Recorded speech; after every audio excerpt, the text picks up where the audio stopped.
true story time. The story of one of the most unlucky yet lucky men around. A surfer decided he wanted to go out and catch some waves, so he went to his usual spot. When he got there was no one around, and this is why he chose this spot, because it's peaceful.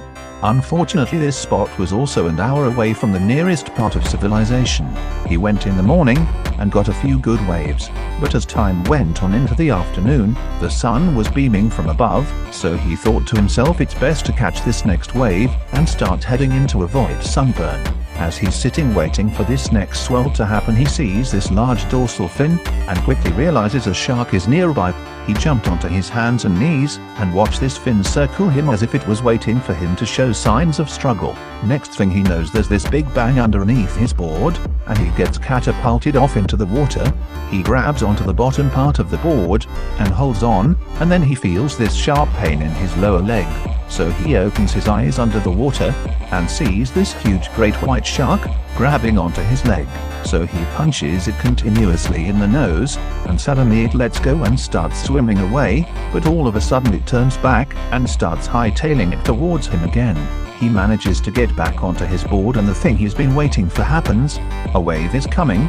In a panic and overwhelmed with adrenaline, he manages to position himself ready for the swell and stands up despite the searing pain in his leg.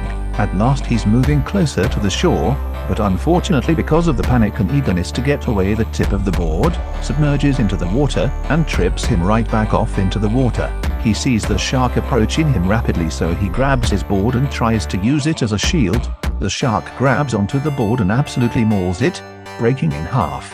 While the shark was busy with the other half of the board, he manages to get up and onto his half of the board and surfs the rest of the way to shore. He makes it, but the problem isn't over yet. He is losing his liquid life force rapidly, and he needs to do something quick. He knows he's about an hour away from the nearest town or village, so he hobbles back to his car, opens the door and gets in and starts to drive. Like and follow for part 2.